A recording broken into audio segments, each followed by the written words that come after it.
কিছু ধারণা, কিছু বলো, তারপরে আমি সহজ ভাষায় তোমাদেরকে বুঝিয়ে দিব। মানে তোমাদের কি ধারণা? এই যে টিচিং অ্যাপটিটিউড, অ্যাপটিটিউড কথাটার মানে আলাদা, টিচিং কথাটার মানে আলাদা। আর একটা কথা বলি, হ্যাঁ, ইংলিশে কিছু নোট করতে হবে, আমি বাংলাতে সব বুঝিয়ে দিব। তোমরা ইংলিশে পড়ার পর ক্লাসে আমাকে যদি পরের দিন বা পরের দিন আমাকে 5 মিনিটের জন্য বলতে পারো যে স্যার এই জায়গায় ইংলিশটা আমি বুঝিনি, আমি সেটাকে বাংলায় তোমাদেরকে বলিয়ে মানে বুঝিয়ে একদম ধতস্থ করিয়ে দিব, ঠিক আছে? কিন্তু এই জায়গাটা, এই যে ইংলিশে লেখাগুলো ইংলিশেই পড়তে হবে। কেন বলো? কারণ কি প্রশ্নটা কিন্তু ইংলিশেই হবে। হ্যাঁ, আমি মানছি যে সেট পরীক্ষা অনেকে দেবে, সেখানে বাংলায় আসবে, কিন্তু নেট পরীক্ষায় কিন্তু ফার্স্ট পেপারটা ইংলিশেই হবে, তাই আমাদেরকে ইংলিশেই পড়তে হবে, ঠিক আছে? এই জায়গাটা ক্লিয়ার তো? তাহলে আমি ইংলিশে পড়াবো, আমি বাংলাতেই বুঝিয়ে দিচ্ছি তোমাদের সবকিছুতে, কিন্তু নোটসটা কিন্তু আমি ইংলিশে প্রোভাইড করব। তারপর তোমাদের পড়ার পর যদি মনে হয় যে স্যার এই জায়গাটা বুঝতে পারিনি, সেটা বলবে, আমি তোমাদেরকে বলে দেবো। আমি ক্লাসে এখনই সব বুঝিয়ে দিচ্ছি। যদি কিছু না মনে হয় যে না স্যার এই জায়গাটা বুঝিনি, পরের দিন ক্লাসে 5 মিনিটের জন্য আমাকে বলবে স্যার এই জায়গাটা বুঝিনি, আমি বুঝিয়ে দেবো। কথাটা বুঝতে পারলে? হ্যাঁ স্যার, বুঝতে পেরেছি। ঠিক আছে, বেশ, তাহলে বলে আমাকে টিচিং কথাটার অর্থ কি, দিয়ে আমি শুরু করছি। এ দেখো, আমি এখানে কনসেপ্ট অফ টিচিং এর মধ্যে লিখেছি টিচিং মানে এটা, অ্যাপটিটিউড মানে এটা, আমি পরে বলছি। আগে তুমি বলো, মানে তোমরা বলো যে কি টিচিং মানে কি সেটা বলো, অ্যাপটিটিউডটাকে আমি বলে দিই। তাড়াতাড়ি করবে, হ্যাঁ, একটু ফাস্ট। যে কেউ একজন বলো টিচিং মানে কি।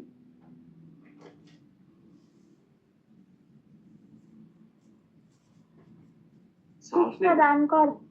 হ্যাঁ বল, হ্যাঁ, শিক্ষা দান করা, ঠিক।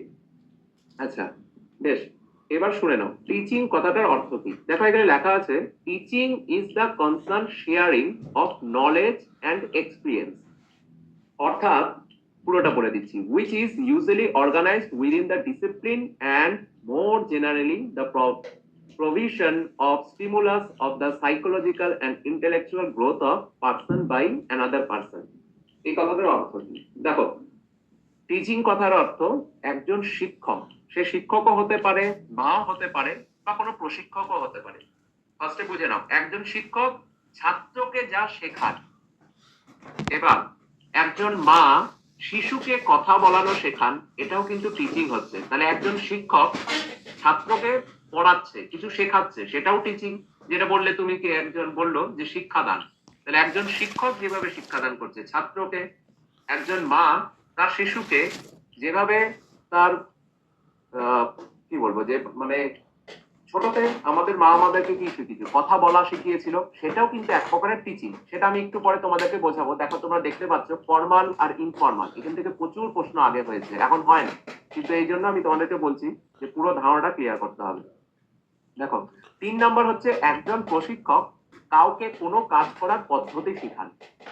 বুঝতে পারলে তিনটা টিচিং এর আমি কি বলতে চাইছি? যে টিচার, আমি আরেকবার রিপিট করছি, শিক্ষক ছাত্রকে কিছু শেখান, দ্বিতীয় মা শিশুকে কিছু কথা বলানো শেখান, মানে কথা থেকে হোক বা শব্দ হোক, ছোটবেলায় কিন্তু আমাদের মাই শেখায়, এবং 3 নম্বর হচ্ছে প্রশিক্ষক কাউকে কোনো কাজ করার পদ্ধতি শেখান। এই তিনটে জিনিসকে নিয়ে কিন্তু টিচিং। এবার টিচিং কথাটার মেইন কথা হলো যে জ্ঞান, একজন শিক্ষক তার জ্ঞান, অভিজ্ঞতা, দক্ষতার আদান প্রদান করা তার কাছে, শিক্ষার্থীর মধ্যে।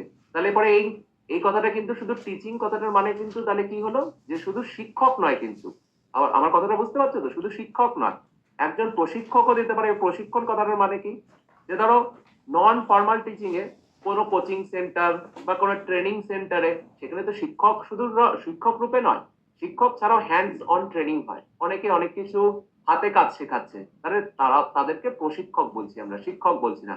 ধরো কেউ মোবাইল বানানো শিখছে, তাহলে তাকে কি আমরা টিচার না বলে অনেকে কিন্তু প্রশিক্ষক বলে।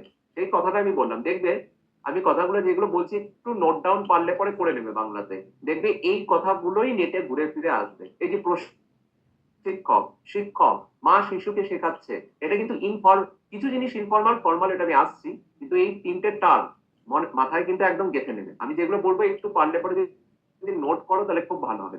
বাংলাগুলো বলে দিচ্ছি সুন্দর করে, একটু বাংলাগুলো কি নোট করতে থাকো। বেশ, তাহলে টিচিং কি, একজন শিক্ষক তার জ্ঞান, অভিজ্ঞতা, দক্ষতার মাধ্যমে শিক্ষার্থীদের কিছু আদান প্রদান করে, যার ফলে শিক্ষার্থী কি হয়, মানসিক বৌদ্ধিক বিকাশ হয়। এই যে দেখো এই যে টিচিং কথাটার অর্থ কি বলেছিলাম, নলেজ এক্সপিরিয়েন্স। কে একজন টিচার তার নলেজ এক্সপিরিয়েন্স দিচ্ছে কাকে না, শিক্ষার্থীকে। কি এর ফলে কি হবে, সাইকোলজিক্যাল বুদ্ধি একটা বিকাশ হবে, গ্রোথ হবে। ঠিক আছে, এ দেখো পার্সন বাই অ্যানাদার পার্সন, আমি এখানে কেন পার্সন বাই অ্যানাদার পার্সন লিখেছি, শিক্ষক লেখিনি কিন্তু, কারণ কি যে তোমাদেরকে আগেই বললাম শিক্ষকও হতে পারে, মাও হতে পারে, আবার প্রশিক্ষকও হতে পারে, সেই জন্য পার্সন বাই অ্যানাদার পার্সন লিখেছি। প্রথম জায়গাটা বুঝতে পারলে ধারণাটা, তাহলে সাথে সাথে বলবে, না হলে আমি সাথে, আর কোনো জায়গা বুঝতে অসুবিধা হলে আমাকে সাথে সাথে বলবে। যদি আমি কোনো তাড়াহুড়ো করে বলছি তাহলে সেটাও বলবে, তাহলে আরো ধীরে ধীরে বলবো। বলো কোনো জায়গায় অসুবিধা হলে পরে আমি তাহলে আরেকবার বলছি টিচিংটা। স্যার একবার বলুন। দেখো টিচিং কথাটার অর্থ তাহলে, এই ইংলিশটা তোমরা তো পড়বেই, এই ইংলিশের জায়গা থেকেই আসবে, কিন্তু বাংলাটা আর একবার শুনে নিন। এই যে পার্সন বাই পার্সন লিখেছি, পার্সন বাই অ্যানাদার পার্সন, কথাটার অর্থ হচ্ছে আমাদের টিচিং মানে হচ্ছে মানে কি বলবো, জ্ঞান। একজন শিক্ষক তার জ্ঞান, তার অভিজ্ঞতা, তার দক্ষতা, যা ধরো আমি তোমাদেরকে পড়াচ্ছি আজকে, ঠিক আছে, আমি আমার জ্ঞান এতদিন যা অর্জন করেছি, আমার অভিজ্ঞতা, আমার দক্ষতা, যখন আমি আমি তোমাদেরকে পড়াচ্ছি, অর্থাৎ আমার স্টুডেন্ট, তোমরা স্টুডেন্টে তোমাদের কি হবে, মানসিক বৌদ্ধিক বিকাশ হবে। আমি যেটা পড়াচ্ছি তোমরা সেটা বুঝে তোমাদের মানসিক বৌদ্ধিক বিকাশ হবে, সেইটাকে কি বলবো, টিচিং। আবারও বলছি, আমি তোমাদেরকে এতদিন যা জ্ঞান, অভিজ্ঞতা, দক্ষতা অর্জন করেছি, তোমাদের মধ্যে আমি সেটাকে স্প্রেড করছি, এবার সেটাকে কি করছি, তোমাদের মধ্যে মানসিক বৌদ্ধিক বিকাশ করছি, সেটাকে টিচিং বলা হচ্ছে। সহজ ভাষায় দেখো, আহ আমি ক্লাসরুমে, এই যে তোমাদের এই ক্লাসে পড়াচ্ছি, সেখানে আমি বিভিন্ন ভাবে পড়াচ্ছি। কিভাবে, যে আমি কথা বলে পড়াচ্ছি, আবার কি করছি দেখো, তোমাদেরকে একটা স্লাইডে দেখাচ্ছি। একটা টিচার অ্যাকশন, মানে ধরো তোমরাও কোনোদিনও শিক্ষক হবে, তোমরা ক্লাসরুমে গিয়ে পড়াবে, সেটা শুধু শুধু মুখে বলবে না, কিন্তু তোমরা চক ডাস্টার নিয়ে কিছু ধরো ব্ল্যাকবোর্ডে লিখবে, তো টিচারের একটা অ্যাকশন। এবং এই ক্ষেত্রে শিক্ষার্থীরা, তোমাদের স্টুডেন্টরা যারা বসে থাকবে পেছনে, তারা যখন তাদের ডেভেলপ হচ্ছে মানসিক বৌদ্ধিক বিকাশ, সেইটাকে আমরা বলবো টিচিং। এবার বুঝতে পারলে কথাটা? হ্যাঁ স্যার, বুঝতে হবে। আমি কি তাড়াহুড়া করে বলছি কিছু, তাহলে কি আসতে বলতে হবে, তাহলে পরে বলো, নাকি ঠিক আছে, স্পিড কি ঠিক আছে?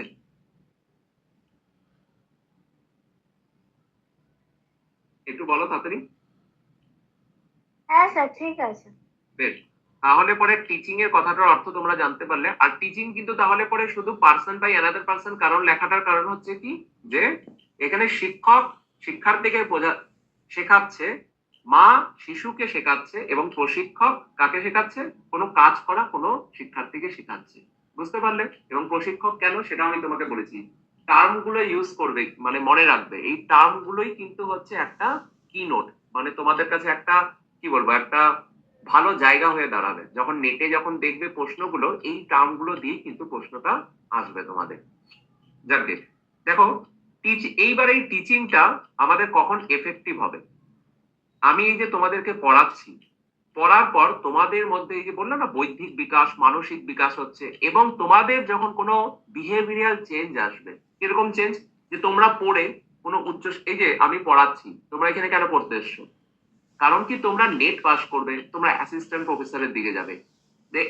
পড়ানোর পর যখন এই তোমাদের বিহেভিয়ারের মধ্যে কোনো চেঞ্জেস আসবে, তোমরা চাকরি পাচ্ছ, তোমাদের মানসিক বৈদিক কোনো চেঞ্জেস আসছে, তখন কিন্তু এই টিচিংটা আমার এফেক্টিভ হবে।